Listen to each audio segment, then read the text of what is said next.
ഏറ്റവും പ്രിയങ്കരായ പാലക്കാട് സയ്യിദ് സാദ് അലി തങ്ങൾ, ഇതിലെ അധ്യക്ഷത വഹിക്കുന്ന പ്രിയങ്കരായ സുഹൃത്ത്, ഇതിൻ്റെ സ്വാഗത സംഘം ചെയർമാൻ കൂടിയായിട്ടുള്ള മീനിമുട്ടി കുഴിക്കൽ, ഇവിടെ സ്വാഗതം ആശംസിച്ച പ്രിയങ്കരായ എൻ്റെ സുഹൃത്ത് പ്രിയപ്പെട്ട CP ഹമീദ് സാഹിബ്, ഈ പേര് പോലെ തന്നെ സാന്ത്വനം പകരാൻ സാധിക്കുന്ന ഒരു മഹത്തായ സ്ഥാപനമായിട്ട് മാറട്ടെ എന്ന് മാത്രമാണ് ഈ സമൂഹത്തിൽ ആശംസിക്കാറുള്ളത്. നമ്മെപ്പോലുള്ള സുഹൃത്തുക്കൾ, നമ്മളെപ്പോലെ ജീവനുള്ള അധ്വാനിച്ച് ജീവിക്കുന്ന, കുടുംബം പോറ്റുന്ന, നാടിൻ്റെ വികസന പ്രക്രിയയിലെല്ലാം പങ്കാളികളായ ആളുകൾ എല്ലായ്പ്പോഴും, എല്ലാ വർഷവും, എല്ലാ നിമിഷവും ഇതേപോലെ ആരോഗ്യപരമായി ദൃഢഗാത്രരായി നിൽക്കും എന്ന് നമ്മൾ പ്രതീക്ഷിക്കേണ്ടതില്ല. രോഗം വരാം, തളർച്ചയുണ്ടാകാം, പ്രശ്നങ്ങളുണ്ടാകാം, പ്രതിസന്ധികളുണ്ടാകാം. അങ്ങനെയുള്ള സന്ദർഭത്തിൽ വലിയ രോഗം ബാധിച്ച് ഇങ്ങനെ കിടപ്പ് രോഗികളായി മാറുന്ന സന്ദർഭത്തിൽ അവർക്ക് തുണയാകാൻ ഇതാ സമൂഹം നിങ്ങളുടെ കൂടെ ഉണ്ട്, ഞങ്ങൾ നിങ്ങളുടെ കൂടെ ഉണ്ട് എന്നതിൻ്റെ പ്രഖ്യാപനമാണ് ഈ സ്ഥാപനത്തിൻ്റെ തുടക്കം. അതുകൊണ്ട് നാം മനുഷ്യത്വപരമായി മനുഷ്യത്വമുള്ള ആളുകൾ ഉള്ളതിനകത്ത് മാത്രമേ ഇത്തരത്തിലുള്ള പ്രവർത്തനങ്ങളുമായി നമുക്ക് ഏറ്റെടുത്ത് മുന്നോട്ട് പോകാൻ കഴിയുള്ളൂ. ഇതിന് പലതരത്തിലുള്ള ഘടകം, ഇവിടെ കക്ഷി രാഷ്ട്രീയത്തിന് അതീതമായി അങ്ങനെയൊന്നും പറയേണ്ടതില്ല. ഇവിടുത്തെ മനുഷ്യന്മാർ കൂടി കക്ഷി രാഷ്ട്രീയമൊക്കെ എന്തിനാണ്? ഗുണത്തിന് വേണ്ടിയോ, നാടിന് വേണ്ടിയോ, പുരോഗതിക്ക് വേണ്ടിയോ. ചിലരതിനെ ദുരുപയോഗം ചെയ്യുന്നത് മാത്രമേ ഉള്ളൂ, എല്ലാവരും.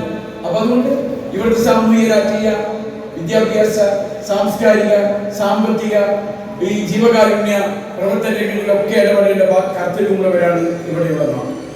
വിവേകവുമുള്ള, വിദ്യാഭ്യാസവും സംസ്കാരവുമുള്ള ജനങ്ങളുടെ കടമയാണ്. അതുകൊണ്ട് അതിൻ്റെ ഒരു ഭാഗം.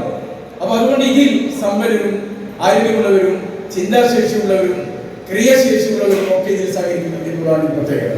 ചില ആളുകളുടെ അധ്വാനമാണ് ഇതിനുണ്ടാവുക, ചില ആളുടെ ബുദ്ധിയാണ് ഇതിന് പ്രയോഗിക്കുക, ചില ആളുകളുടെ സമയത്തെയാണ് ഇതിന് ഉപയോഗപ്പെടുത്തുന്നത്, ചില സമ്പത്തിനെയാണ് ഇതിന് ഉപയോഗിക്കുന്നത്.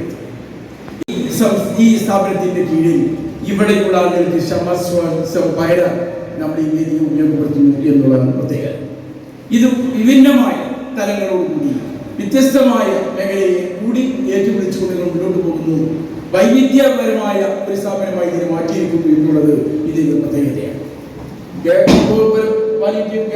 പലയിടത്തുമുണ്ട് എന്നതിൽ ഒതുങ്ങി നിൽക്കാറുണ്ട്.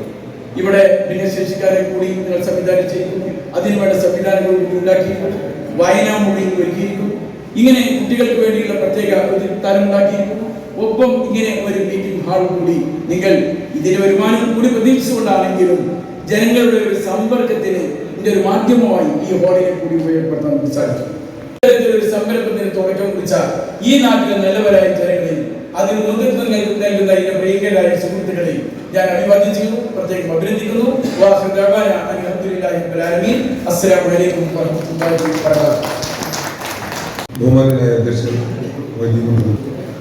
തിരുവനന്തപുരം പ്രിയപ്പെട്ട കോഴിക്കോട് മോദി, പ്രിയപ്പെട്ട സുലൈമാൻ വർക്കത്തൂർ, മോദി, ഫൈസൽ അലിശ്ശേരി, അതൊക്കെ വൈകിയെന്നുള്ളത് കൊണ്ട് തന്നെ സുദീർഘമായ ഒരു പ്രസംഗത്തിന് പ്രസക്തിയില്ല, നേരമില്ല, അതിന് പറ്റിയൊരു സമയമല്ല. ഇവിടെ എല്ലാവരും സൂചിപ്പിച്ചതുപോലെ മഹത്തായ ഒരു സ്ഥാപനമായി ഇത് പറയുന്നത്. എന്നെ സംബന്ധിച്ചിടത്തോളം ഈ സ്ഥാപനത്തിന്റെ വളർച്ചയിൽ ഏറ്റവും പ്രാധാന്യമായി തോന്നുന്നത് നമ്മൾ ഇത്തരം സ്ഥാപനങ്ങളിൽ എവിടെയും കാണാത്ത ചില പ്രത്യേകതകൾ ഈ സ്ഥാപനത്തിനുണ്ട്. അതിൽ ഏറ്റവും പ്രധാനമായി ഞാൻ വരുന്ന സമയത്ത് 2 കിടപ്പ് രോഗികളെ, ഒരു നിർവാഹമില്ലാത്ത കുടുംബങ്ങളാണെങ്കില്ല 2 കിടപ്പ് രോഗികളെ കിടത്തി ചികിത്സയല്ല, ആശുപത്രിയിൽ നിന്നെല്ലാം കഴിയുന്നു. വീട്ടിലാണെങ്കിൽ ഇനി മരണത്തെ മുഖാമുഖത്താണ്, വീട്ടിലാണെങ്കിൽ കിടക്കാൻ സ്ഥലമില്ല. പിന്നെ എത്രയോ ദുരിതപൂർണമായ സാഹചര്യം നമ്മളെല്ലാം പൊതുപ്രവർത്തകരുള്ളവർക്ക് കാണുന്നത്.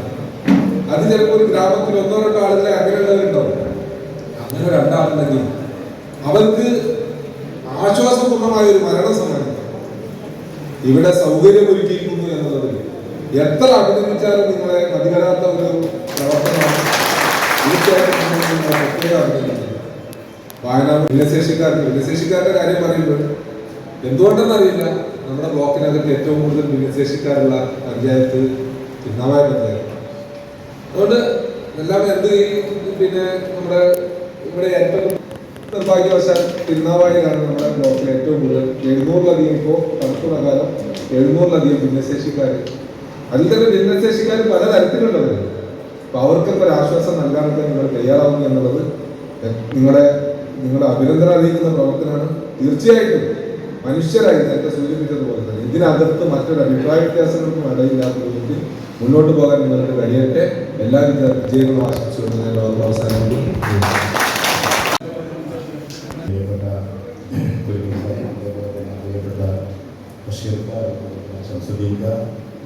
ഒരുപാട് ആളുകൾ പ്രധാനപ്പെട്ട പെൺകുട്ടികൾ എൻ്റെ വീട്ടിൽ വന്നു. അപ്പോൾ നഴ്സുമാരും ഇതേപോലെ പാലിയേറ്റീവിൻ്റെ പരിപാടിയിലൊക്കെ പങ്കെടുക്കുന്ന കുട്ടിയാണ്.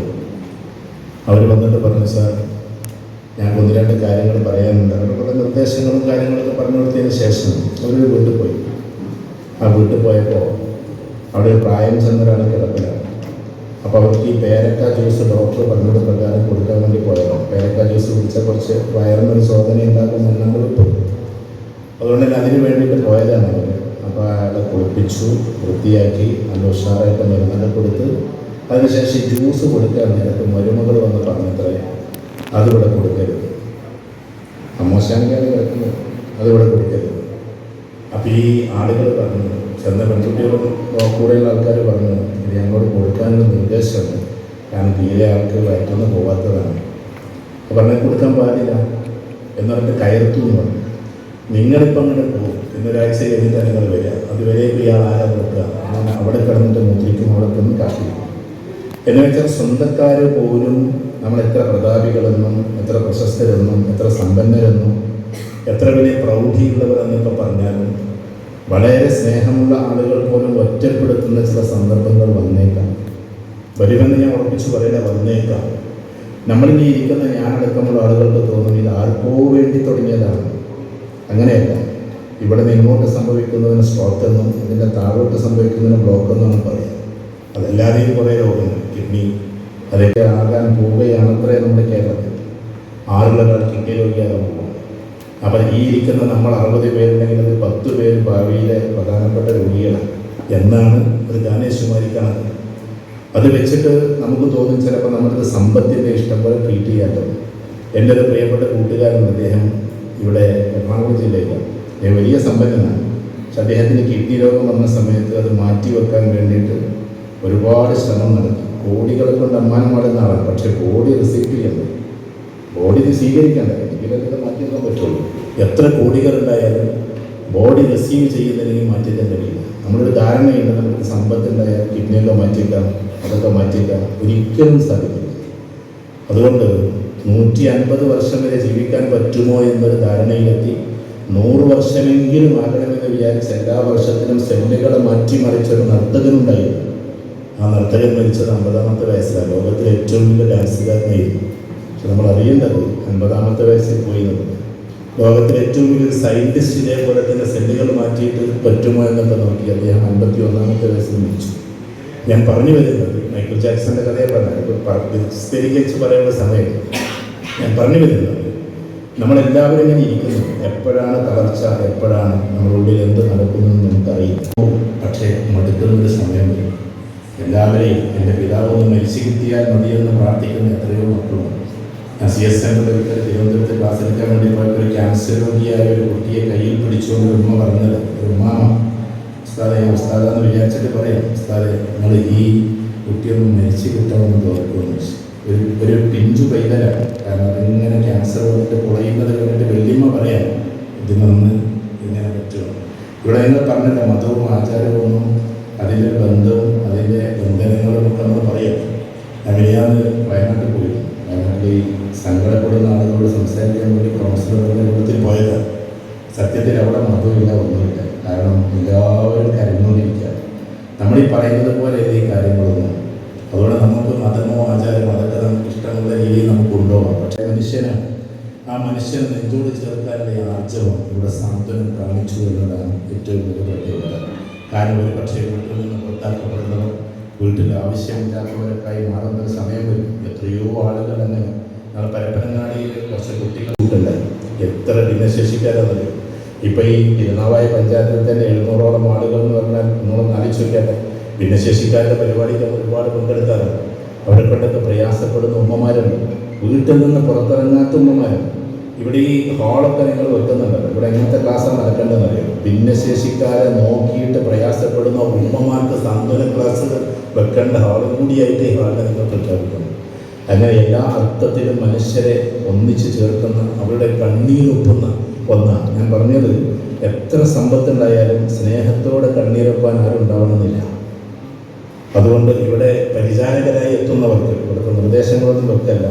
എപ്പോഴും മനുഷ്യർക്ക് ഒരു മനസ്സിൻ്റെ ഉള്ളിൽ ഒരു ശക്തി കിട്ടണമെങ്കിൽ സ്നേഹത്തോടെ പെരുമാറണം.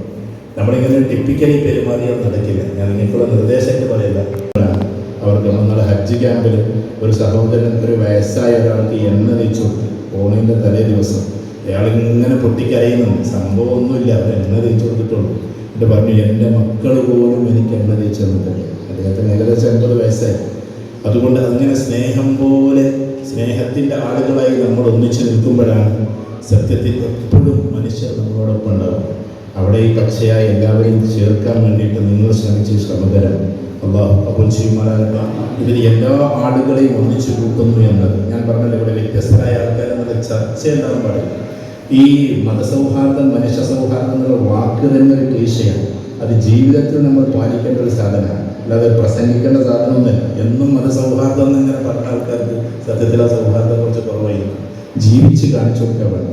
അപ്പുറത്തെ നാരായണേട്ടനും അപ്പുറത്തെ ജോസഫും അപ്പുറത്തെ കാർത്തിയാനിയമ്മയും എല്ലാവരും സാന്ത്വനത്തിൻ്റെ ആളുകളെ കാത്തിരിക്കുന്ന അതിമനോഹരമായ നിമിഷങ്ങളിൽ വരട്ടെ. ഇതൊരുപാട് പ്രയാസപ്പെട്ടിട്ടുണ്ടാക്കിയിട്ടില്ല. ഇതിൻ്റെ തുടക്കം മുതലേ ഏകദേശം ഒരു സന്തത സഹചാരിയായി ഇതിൻ്റെ കൂടത്തിൽ നമ്മൾ ഉണ്ടായിട്ടുണ്ട്. സാമ്പത്തികപരമായ പ്രയാസങ്ങൾ ഉണ്ടായിട്ടുണ്ട്, ചില ആളുകളുടെ സപ്പോർട്ടില്ലായ്മയുടെ പ്രയാസങ്ങൾ ഉണ്ടായിട്ടുണ്ട്, രാഷ്ട്രീയപരമായ തർക്കവിതർക്കങ്ങൾ ഉണ്ടായിട്ടുണ്ട്. ചില രാഷ്ട്രീയക്കാർക്ക് ഞങ്ങൾക്ക് തുടങ്ങാമായിരുന്നു എന്ന് തോന്നിയിട്ടുണ്ട്. അങ്ങനെയൊന്നും ആരാണോ തുടങ്ങിയത് അവരെ സപ്പോർട്ട് ചെയ്യണം. അത് നമ്മുടെ പാർട്ടി തുടങ്ങി ആ പാർട്ടി തുടങ്ങി അതൊന്നും നോക്കരുത്. മനുഷ്യർ തുടങ്ങിയാൽ അവരെ എന്താക്കണം, നമ്മൾ സപ്പോർട്ട് ചെയ്യണം. അത് ആരായിരുന്നാലും ശരി. എന്നാൽ ഭിന്നശേഷിക്കാരെ കൂട്ടിയിട്ട് പള്ളിയിൽ കൊണ്ടുപോയി. മുസ്ലിങ്ങളായ ഭിന്നശേഷിക്കാർ അവർ വീട്ടിലിരിക്കാൻ, അവർ പള്ളിയിൽ പോകാറില്ല, ജുമാക്ക് പോകാറില്ല. എല്ലാവരും ഇരുന്ന് കരയാണ് പള്ളിയിൽ കാണാൻ ജുമാന്നൊക്കെ പറഞ്ഞിട്ട്. കാരണം ഇത് പരമ്പരങ്ങാടി സംഭവിച്ചതായിരിക്കും. അപ്പോൾ അതുകൊണ്ട് എല്ലാവരെയും കൂട്ടിച്ചേർക്കുക, ഒന്നിച്ചേർക്കുക, എല്ലാ മനുഷ്യരെയും നമ്മൾ എന്താക്കുക, ഇതാക്കുക. ഒരിക്കലും ഇതേപോലെ CSMൽ പോയപ്പോൾ അവസാനിപ്പിക്കുകയാണ്.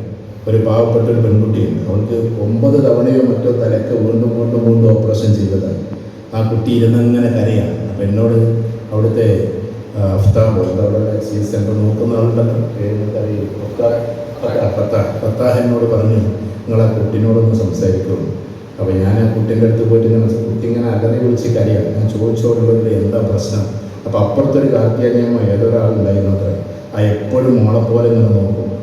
എന്നിട്ട് എന്ത് ചെയ്തു, ഈ കാർത്തിയാനിയമ്മയോട് പിന്നെ വീട്ടിലേക്ക് പോകാൻ വേണ്ടി പറഞ്ഞു. കാരണം ഇനി നിങ്ങൾക്ക് ചികിത്സയില്ല, നിങ്ങൾക്ക് ചികിത്സയിൽ ക്യാൻസറാണ്, പോകാൻ പറഞ്ഞു. അങ്ങനെ പായയും തലയിണയും എല്ലാം എടുത്തുകൊണ്ട് CSM പടിയിറങ്ങുമ്പോൾ ഈ പാവം കുട്ടിയൊന്നും തൊടാതെ ഒരു ഉമ്മ മാത്രം വെച്ചുകൊണ്ട് ഉറങ്ങിക്കിടക്കുന്ന തളർന്നു കിടക്കുന്ന കുട്ടി ഉമ്മ വെച്ചുകൊണ്ട് പോയി. ഈ കുട്ടി എഴുന്നേറ്റിട്ട് കാർത്തിയാനിയമ്മയെ കാണുന്നില്ല, പേര് ഓർമ്മയില്ല, അമ്മയെ കാണുന്നില്ല. എന്താ കാര്യം, അവരോട് മരണത്തിലേക്ക് പോകാൻ പറഞ്ഞിരിക്കാം. She is going to be shut down. അവൾ മരണത്തിലേക്ക് ഇറങ്ങിപ്പോയിരിക്കുക. പക്ഷേ ഈ കുട്ടിക്കറിയില്ല ഇതൊന്നും. അതുകൊണ്ട് അമ്മച്ചി എവിടെയെന്ന് ചോദിച്ചുകൊണ്ടിരിക്കുക. അവിടെ നമ്മൾ ആലോചിക്കേണ്ടത്, വേദനിക്കുമ്പോൾ മനുഷ്യന്മാർ പരസ്പരം അങ്ങോട്ടും ഇങ്ങോട്ടും പ്രയാസപ്പെടുമ്പോൾ മതവും ആചാരവും നോക്കാറില്ല, എല്ലാവരും ഒന്നിച്ചിരിക്കാറ്. എല്ലാവർക്കും എല്ലാവരും അമ്മയും മക്കളൊക്കെ ആവാറാണ്.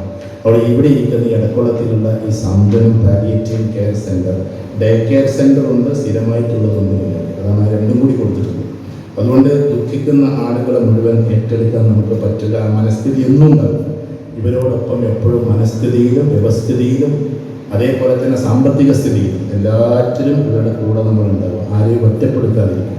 ഇവർക്ക് ഭാവിയിൽ ഒരുപാട് ചെലവുകൾ വരും. ഒരു സംരംഭം തുടങ്ങാൻ എളുപ്പമാണ്, പക്ഷെ അത് സ്റ്റാറ്റസ് കോ മെയിൻറ്റെയിൻ ചെയ്യാൻ വലിയ പ്രയാസമാണ്. അതിൻ്റേതായ ചില വരുമാനങ്ങളൊക്കെ വേണ്ടി വരാം. അപ്പോൾ നമ്മളെല്ലാവരും മനസ്സുകൊണ്ടും ശരീരം കൊണ്ടും സമ്പത്ത് കൊണ്ടൊക്കെ ഇതിൻ്റെ കൂട്ടത്തിലുണ്ടാകണം. ഇതിൻ്റെ ആളുകൾ ഒറ്റപ്പെടുന്നത് പോലെ, രോഗികൾ ഒറ്റപ്പെടുന്നത് പോലെ നടത്തുന്നവർ കൂടി ഒറ്റപ്പെടുന്നത്. കാരണം നമ്മളെല്ലാവരും ചെയ്യേണ്ടുന്ന പണിയാണ് സത്യത്തിൽ ഈ ചെറുപ്പക്കാർ ചെയ്തുകൊണ്ടിരിക്കുന്നത്. അവർക്ക് എല്ലാ സപ്പോർട്ടും നിങ്ങൾ നൽകണമെന്ന് മാത്രം പറഞ്ഞുകൊണ്ട് എല്ലാവരെയും നെഞ്ചിൽ ചേർക്കുന്നു. ഭിന്നശേഷിക്കാരനായ കുട്ടി നടന്ന് നിങ്ങളിങ്ങനെ തുടിച്ചു നോക്കും. ഭിന്നശേഷിക്കാർക്കൊരു പ്രത്യേകത, അവർ ഉമ്മ വെക്കുന്നതിന് പകരം നാവ് കൊണ്ട് നിൽക്കും. സൈക്കോളജിയിൽ അങ്ങനെയാണ്. സ്നേഹം കൂടുതൽ അവർക്ക്. ഉമ്മ വെക്കൽ ബുദ്ധിയുള്ളവനാണ്. പക്ഷേ ഭിന്നശേഷിക്കാർക്കൊക്കെ മന്ദബുദ്ധിക്കാരൊക്കെ നാവ് കൊണ്ട് നക്കുക ചെയ്യും. അവർക്ക് അങ്ങനെ ആ സ്നേഹം പ്രകടിപ്പിക്കാൻ അറിയുള്ളൂ. അതുകൊണ്ട് അവരുടെ നക്കൽ പോലും ഏറ്റെടുക്കുന്ന ഒരു വിശാല കാഴ്ചപ്പാട് നമുക്കുണ്ടാകണം. അവരെ ഉമ്മ വെക്കാനുള്ള ഒരു കാഴ്ചപ്പാട് നമുക്കുണ്ടാകണം. ഒരറപ്പോ വെറുപ്പോ ഇല്ലാതെ അവരെ താലോലിച്ച് കൊണ്ടുപോകാനുള്ളത് ഉണ്ടാവണം. ഇവരങ്ങനെ ചെയ്യുമ്പോൾ അവരെ പിന്നിൽ നിന്ന് താങ്ങുന്ന ഒരു വലിയ ശക്തിയായി നമ്മുടെ കരങ്ങളും ഉണ്ടാകണം. അള്ളാഹു കബൂൽ ചെയ്യട്ടെ. വാഹന